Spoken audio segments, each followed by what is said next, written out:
years ago, the Liberals, the NDP, and Bloc Québécois signed a pact to govern Canada as a coalition. Today, with the addition of the Greens, that is precisely what we have. There isn't a choice between the Liberals, the NDP, the Greens, and the Bloc Québécois. They're all the same, and they're all part of the problem. For years, the NDP, Greens, and the Bloc have helped Justin Trudeau cover up his scandals. None of them have a plan to get Canada out of debt. They love spending your hard-earned money just as much as Mr. Trudeau does. Il n'y a pas de différence entre les libéraux, le Bloc, l'NPD et les Verts. Ils sont tous pareils.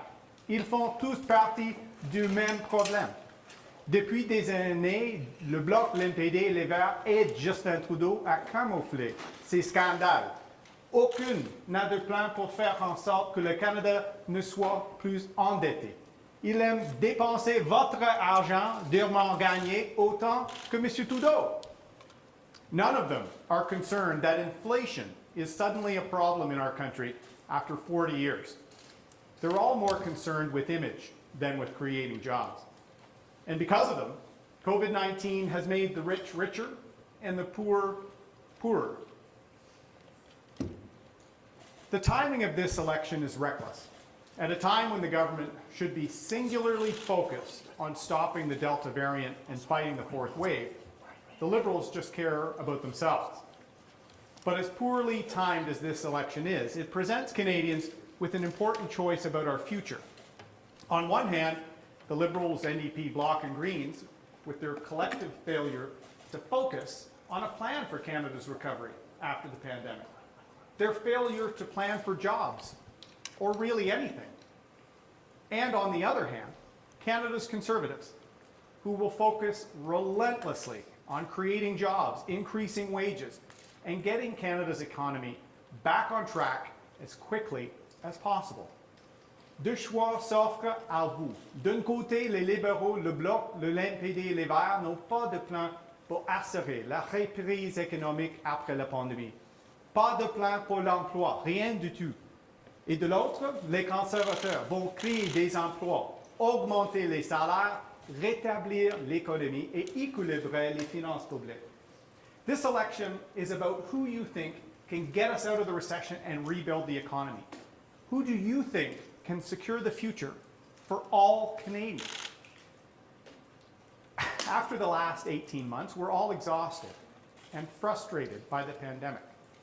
My wife Rebecca and I caught COVID-19 last year. I understand the fears, the dangers of this virus firsthand, and a fourth wave driven by the Delta variant worries me deeply. But 4 more years of Justin Trudeau worries me even more. It's time for a Prime Minister who values results more than image, who is a hard worker, and who will unite Canadians, not divide them. This pandemic will pass, but the Liberals, NDP, Bloc, and Greens have no plan for the recovery of our great country. Only the Conservatives, with Canada's recovery plan, will get Canada back on track. Today, I am proud to unveil our detailed plan, Canada's recovery plan. We will secure jobs by recovering the 1 million jobs lost during the pandemic and more in 1 year. We will secure accountability by enacting a new anti-corruption law to clean up the mess in Ottawa. Aujourd'hui, je suis fier de présenter le plan de rétablissement du Canada. On va agir pour les emplois en récupérant en une année le million d'emplois perdus pendant la pandémie. On va agir pour l'intégrité en adoptant une nouvelle loi anti-corruption pour faire le ménage à Ottawa. We will secure mental health by delivering our Canada Mental Health Action Plan. We will secure the country by building capacity here at home to handle any future pandemic or crisis. And we will secure our economy by balancing the budget over the course of the next decade.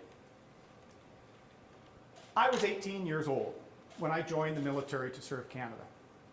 Today, 30 years later, I stand before you renewed in my patriotism, renewed in my optimism. I believe that Canada is a welcoming country. I believe that a Prime Minister must represent all Canadians, regardless of age, faith, color, background, gender, or sexual orientation. I believe that Canada must be a country where anyone can live a fulfilling and prosperous life. And most importantly, I believe Canada's best days are on the horizon. In this election, Canadians have two choices. More of the same, with millions of Canadians getting left behind, or a real plan for recovery. Canada's recovery plan will get Canada surging in the right direction. Canada's recovery plan will ensure no Canadian is left behind. Canada's recovery plan will secure the future for all Canadians. Le plan de rétablissement du Canada va remettre le pays sur les rails. Le plan de rétablissement du Canada va s'assurer qu'aucun Canadien n'est laissé pour compte. Le plan de rétablissement du Canada va agir pour l'avenir de tous les Canadiens. Securing the future of this great country begins today with Canada's recovery plan. Thank you. Je vous remercie.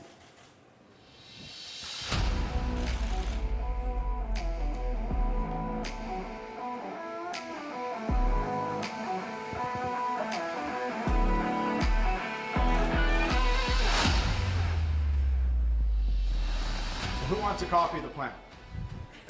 I'm happy to answer your questions. Good morning, Mr. O'Toole. Travis Danrash, CBC News. My first question is on vaccines. Do you believe rapid tests are suitable replacements for mandatory vaccination? And have you consulted doctors and public health officials on that stance? Well, let me repeat. Vaccines are a critical tool to fight the pandemic. They're safe and effective for use, and Canada's Conservatives have been fighting for over a year for better and swifter access to vaccines. We do feel that Canadians have the right to make their own health care decisions, and we encourage people to get vaccinated, but we also have to make sure we have the tools to protect all Canadians from some people that will not be vaccinated. Rapid testing, masks, distancing, all the tools, but rapid testing in particular on a daily basis can be very effective to make sure we reduce the spread. We have a reasonable and effective approach that respects Canadians and keeps people safe. It's not the time to divide, it's the time to work together to fight COVID-19 together. Les vaccins sont efficaces et sécuritaires. J'encourage tous les Canadiens, tous les Québécois de se faire vacciner et on doit utiliser tous les outils dans la lutte contre le COVID-19. On va respecter les décisions des Canadiens en ce qui concerne leur santé. J'encourage les vaccins, mais on doit utiliser les tests de dépistage rapide, des masques et des autres mesures pour les Canadiens qui ne sont pas été vaccinés.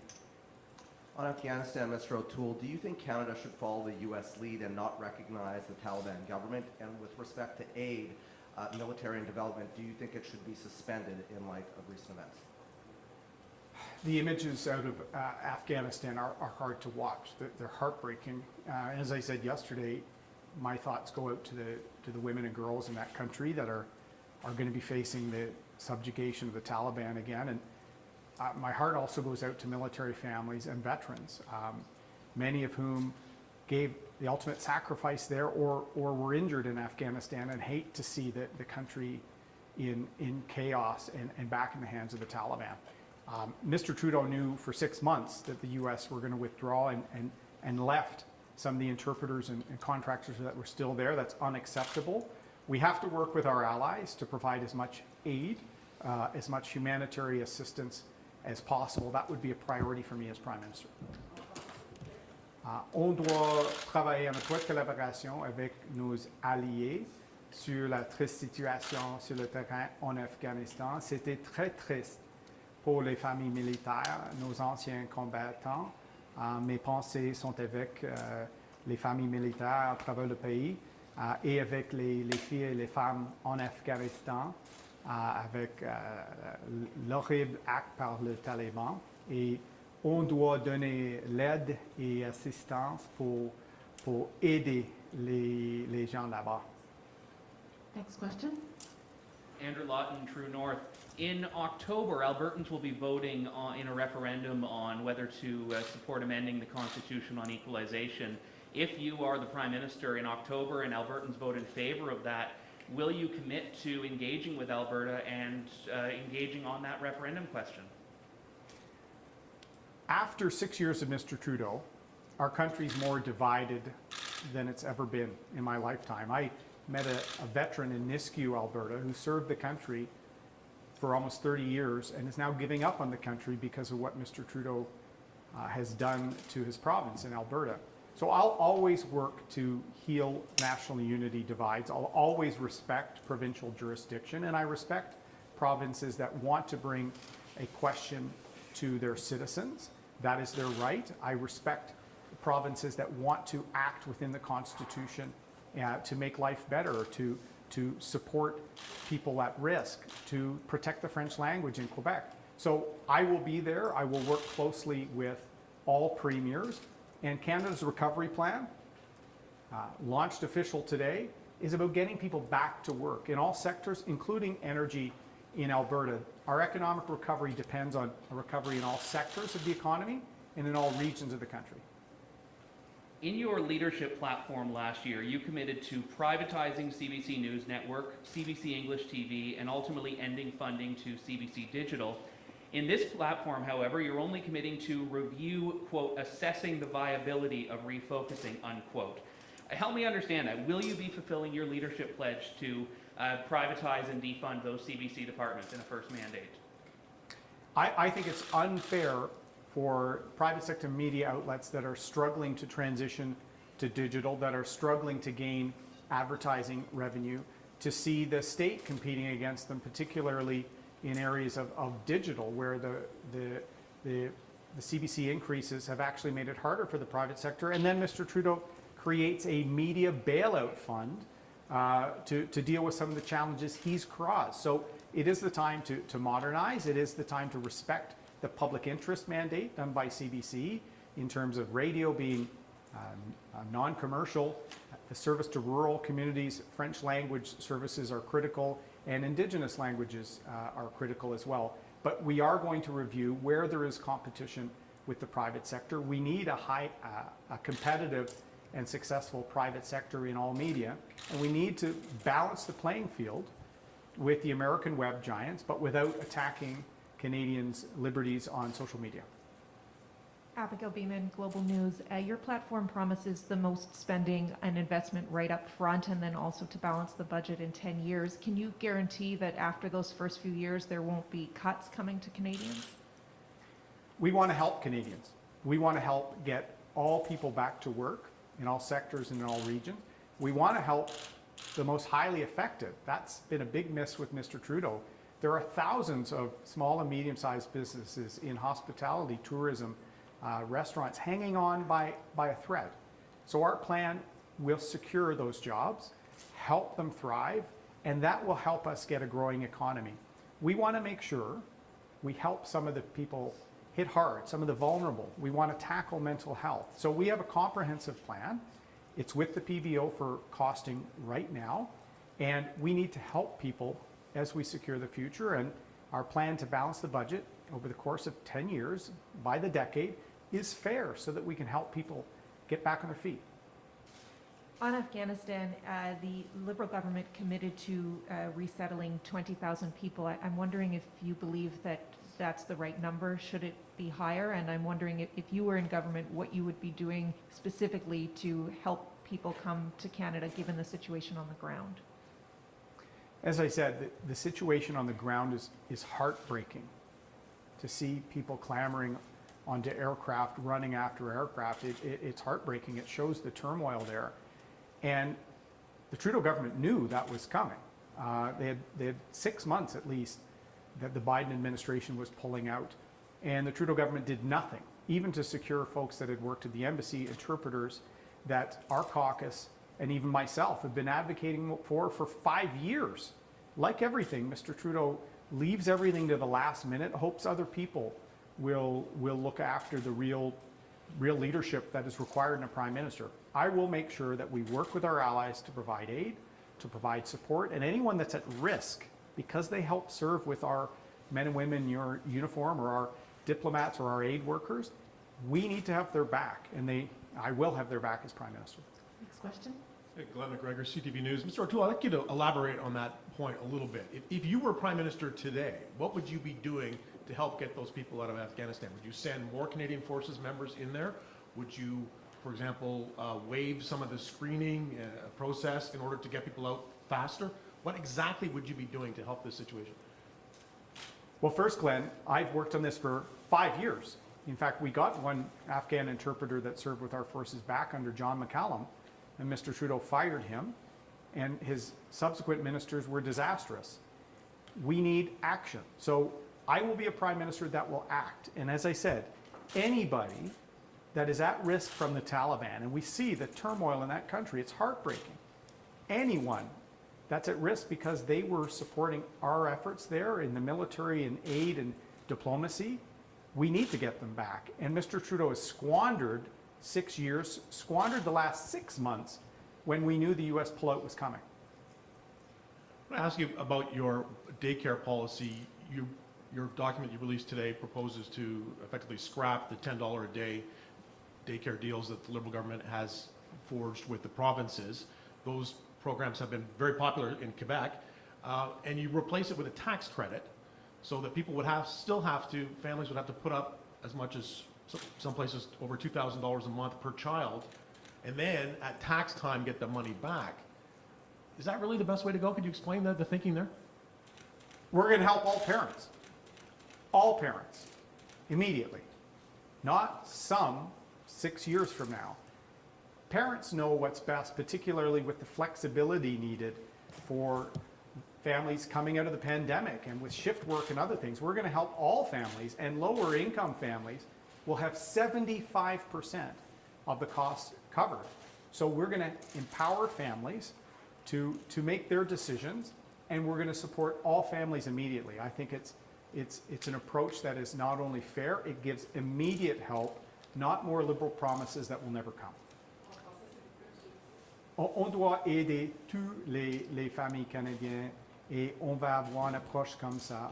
C'est dans notre plan pour le rétablissement du Canada. On va donner plus d'assistance pour les familles plus vulnérables. On va payer 75% de leur coût pour la garderie. Et on va aider toutes les familles canadiennes et québécoises immédiatement. Pas une promesse pour un autre 5 ou 6 ans. On doit aider toutes les familles maintenant. On doit respecter les familles et leurs décisions. Next question. Chris Seller from the National Post. You say you've been working on this problem of trying to help our friends in Afghanistan for months. I'm wondering, what do you attribute this painfully slow progress to? Is it a lack of will? Is it a lack of intelligence in the government, in the bureaucracy? What do you think are the root problems here?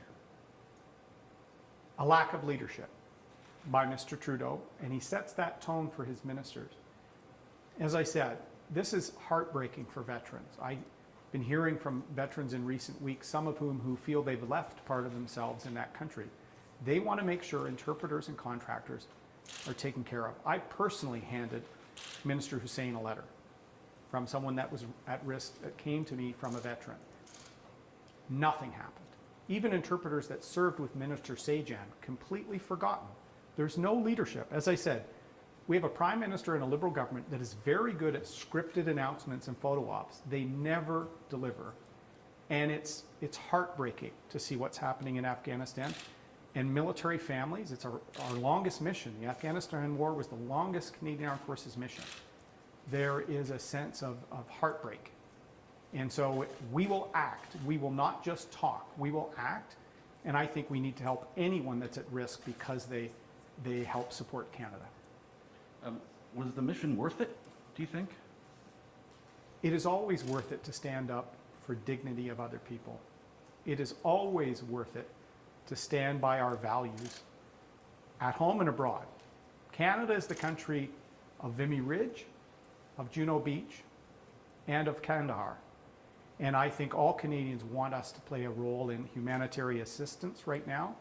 aid. We have been a large aid supporter, but the failure of leadership by Mr. Trudeau, particularly in the last 6 months, when veterans have been reaching out, NGOs, there's other groups that are worried about people on the ground there. There's been no action until some photo ops before the election and a 3-day application process. It's unacceptable. Canadians deserve leadership. Canadians deserve a plan. Our plan for the recovery is here, and my track record leading in uniform in the private sector in government is exactly what we need.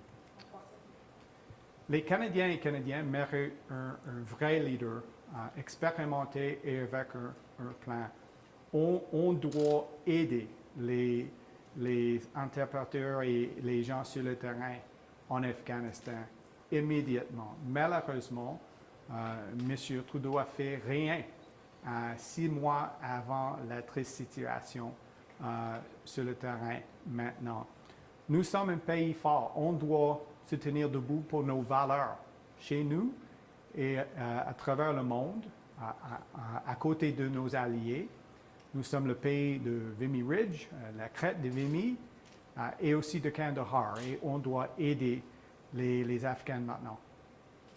Next question. Ian Bailey, Globe and Mail. Mr. O'Toole, what are you going to say to voters who look at the last page of the platform and see that this is not being costed by the PBO? Are you concerned about any surprises coming once that group takes a look at this and tries to come up with some figures? It is being costed by the PBO right now, Ian. Mr. Trudeau called a snap election. We have been engaging with thousands of Canadians, putting forward Canada's recovery plan, our 5-point plan to secure the future. And we know it will kickstart an economic recovery for all Canadians in all parts of the country. And as soon as we could get it to the PBO for costing, we did. It wasn't available prior to an election. And we will be releasing an updated edition with the PBO's costing. As I said, our 5-point plan will get us back to balance over the course of the next decade, but we're going to help get the country back on its feet. And Quebec is a key electoral battleground in this election. The Premier there has been very happy with the Liberal child care plan. Do you think you're taking a risk by promising to scrap it all? I have a lot of respect for Premier Legault. We've had good meetings on a range of subjects. I've appreciated his leadership throughout the pandemic. Quebec has long had a program there. We will always respect provincial jurisdiction. Our approach will also help all families across the country, including in Quebec. Right now, when we form government, it will help all families and it will respect the decisions of families and help the less fortunate. En français, s'il vous plaît. J'ai beaucoup de respect pour le Premier ministre Legault, particulièrement son leadership pendant la pandémie. Je vais toujours respecter les champs des compétences des provinces, incluant le système de la garderie au Québec. Ça fonctionne très bien là-bas et je vais travailler avec toutes les provinces sur les enjeux importants pour les familles et je vais aider toutes les familles québécoises avec notre programme et on va cibler l'assistance pour les familles les plus vulnérables. Prochaine question. Oui, bonjour, Laurence Martin de Radio-Canada.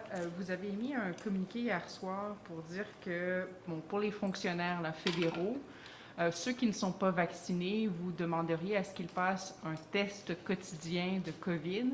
J'aimerais savoir comment est-ce que ça va fonctionner concrètement et surtout qui va payer pour ça. Est-ce que ce serait les fonctionnaires eux-mêmes ou ce serait le gouvernement? Le gouvernement.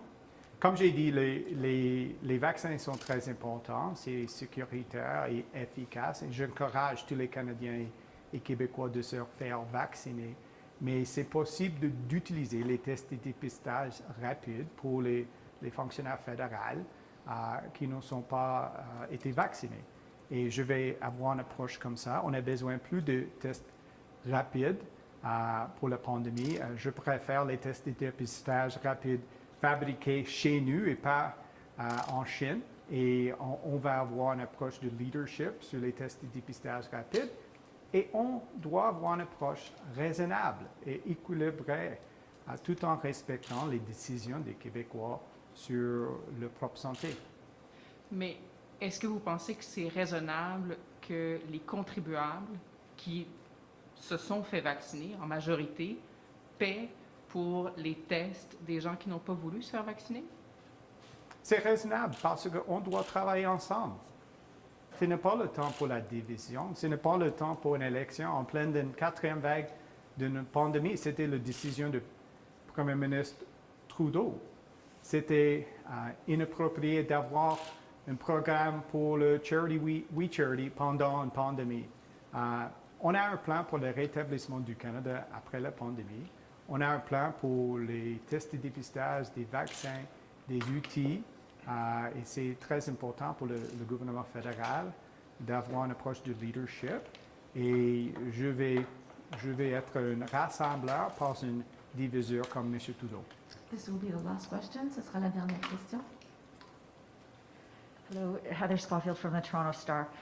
Your plan seems to be based on 3% growth over the long term, and that's been extremely difficult for any Western country to achieve, pandemic aside, obviously. So I'm wondering what happens if you're not able to obtain that 3%, given that it's such an ambitious target.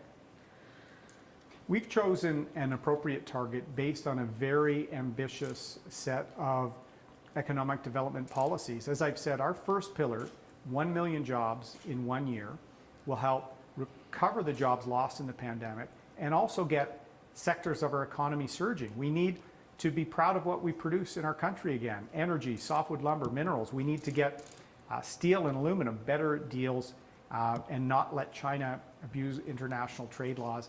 And in Waterloo last week, I announced a very, very intense program for innovation in Canada using Patent Box, using flow-through shares, many of which have been advocated by leading organizations, making sure that we can create more here in Canada. So we're confident we will attain those. But as a responsible government, we will always make sure we're transparent with Canadians and we're making sure we put a recovery plan forward and that we're never again unprepared for a crisis or running massive deficits in good times like Mr. Trudeau. And just on your child care plan, there is, I can understand how but through a tax credit, you're helping with affordability.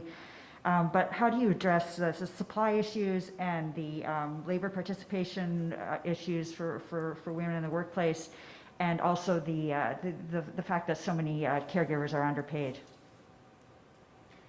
We have to have more flexibility, more options, and more immediate help for all families. That's what our plan does. We're going to help all families immediately. And some of the lower income levels will actually get 75% of costs covered. And it will also fit the needs of people that are on shift or non-traditional hours. We need to give parents as much flexibility as possible. We will look to parents to make the best decisions. And our plan is very ambitious because we do need to help families get back on their feet. We do need to see the losses for women in the workforce regained. This will help do it. Also, our pillar on the 1 million jobs, helping the highly impacted sectors like hospitality, travel, tourism, many of which run by female entrepreneurs. I've met with those groups. So we want to help all Canadians, and this plan will do that. On doit aider toutes les familles canadiennes, toutes les familles québécoises, et on doit aider les secteurs les plus touchés par la pandémie, comme les restaurants, l'hôtellerie, les autres. Il y a plusieurs des femmes qui sont des femmes d'affaires dans les secteurs comme ça. Et avec notre programme pour la garderie, on va aider toutes les familles immédiatement. Et c'est un plan juste. Et avec une relance économique, on va avoir une reprise pour toutes les familles canadiennes. Merci beaucoup. Thank you very much. Merci beaucoup.